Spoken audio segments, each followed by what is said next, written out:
So, what is a word image fusion?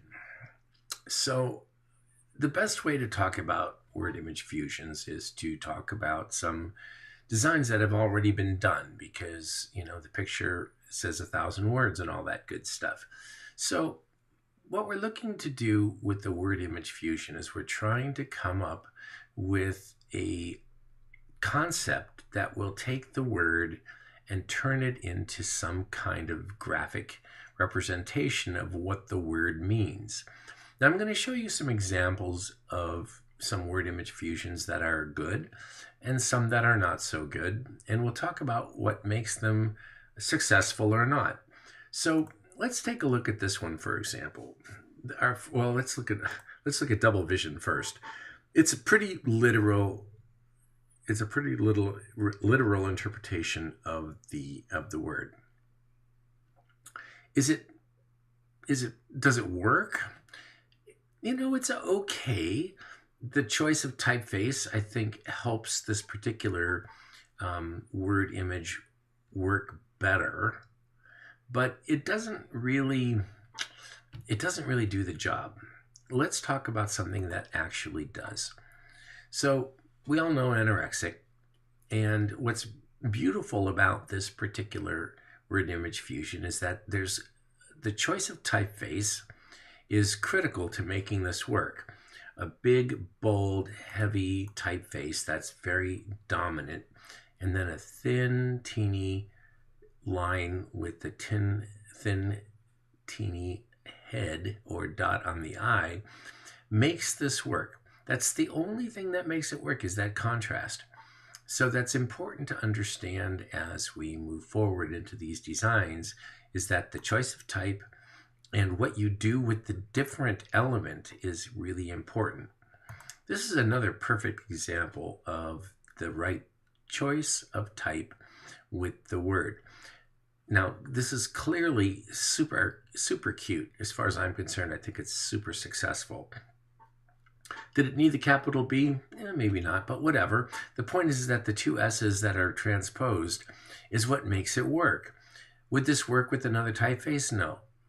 Well, it might work with some typefaces, but this is like the really good choice because of the way the S's are formed, the way she has twisted the S's so that they have a slight rotation, and it looks like, a brassiere. And so a very, very, very clever choice of letter forms and the word image fusion. The key is to not do too much with the joke, if you will. When you play around with the letter forms, it's more important to do it subtly, because if you do it really bold and very obvious, then it loses the joke, if you will.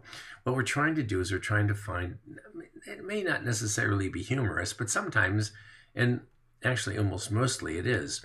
So when you're trying to be too literal with it, it loses it. So it would have been better probably with a different typeface for sure, and a different rendering of the O's. So this could have been much more effective if this had been less literal and with a different typeface. That would be more appropriate to what these teeth might be. Now, obviously, we've got choices of typefaces up the yin-yang. You've got more typeface choices than is healthy, really. So considering that, your choice of word and your choice of typeface is going to be critical. Here's a situation. It's a clever idea, right? The C is eating the A and it's on its way to eating the N. So the concept is good. I'm thinking the typeface could have been better. It's a very straightforward typeface, but hunting around for a typeface that has a little bit more of an edge to it might have been much more effective in this particular situation. So it's something to think about. Here's a situation where the poor kid just couldn't get it. And this happens a lot, where you've got an idea and somehow you just can't seem to make the jump between the concept and the execution.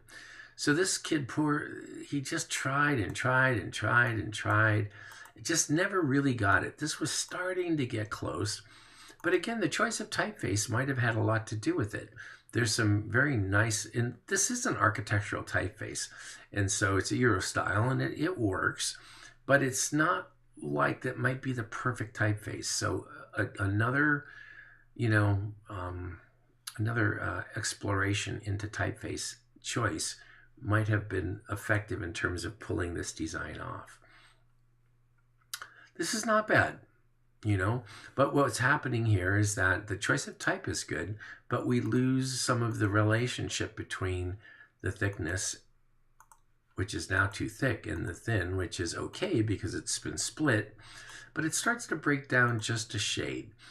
Did it need the little rotator on the zipper pull?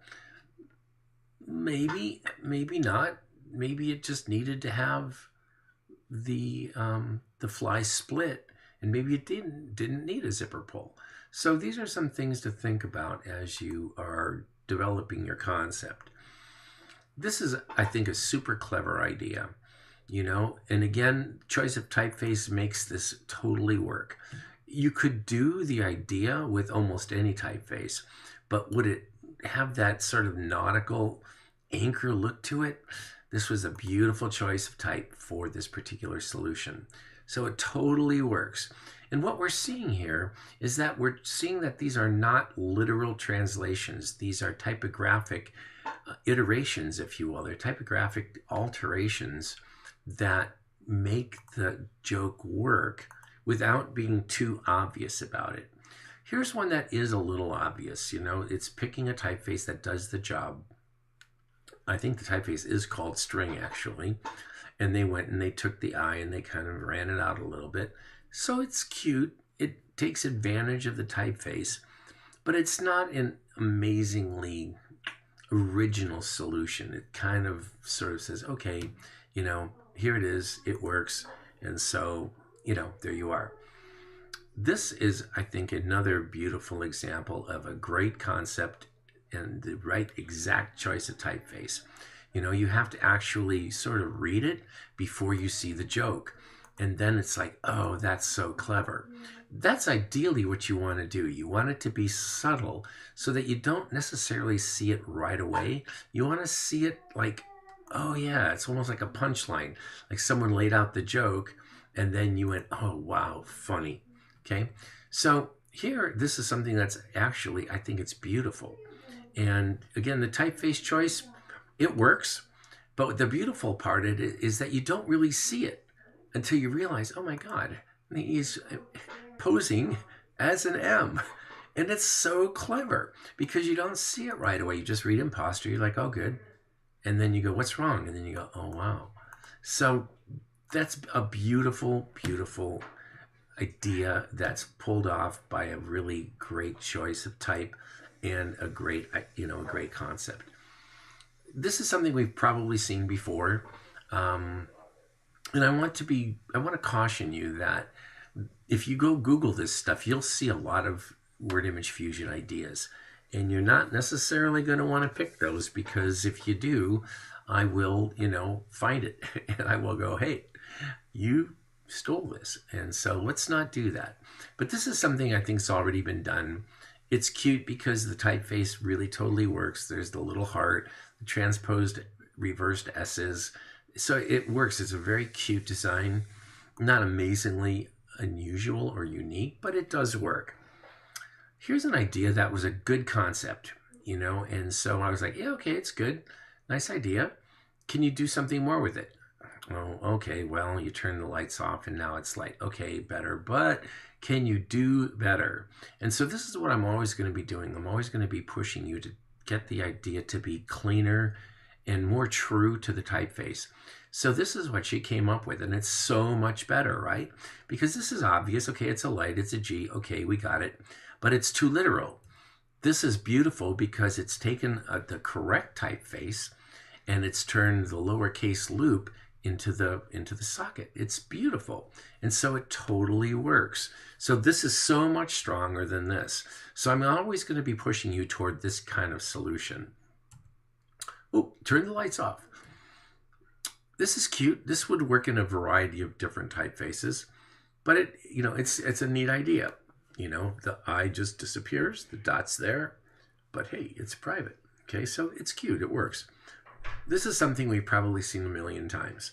And so this is going to pop up. There's going to be words like drip and push and things like that that have been done a million times. And I'm going to say, nope, don't do that. Skiing is one of those. I mean, we've seen, so many logos for ski areas that have these transposed I's. So let's try not going there, okay? And this I felt was a super, super clever solution. But this was a situation where I really had to push her because she had the idea, but she couldn't quite figure out how to get the skipping idea to be done with just the letter forms. So I pushed her. I'm like, look at the counters, look at the dots on the I. What can you do with those things? And so finally she figured it out and got this, and it ended up being a really nice solution. This first solution is, I think, far better than this other solution, which is okay, but this just is so much more like skipping. It so much works. So it's a much better idea and a couple of different solutions, and obviously one wins. Here's an example of something that's pretty obvious and it doesn't really quite work. The word is not just split, but there's no effort to make it look like there's any dynamic going on where the I is literally splitting the word in half. And it's actually the L that's doing it. And it reads like an I. And it's like, well, an L, it's like...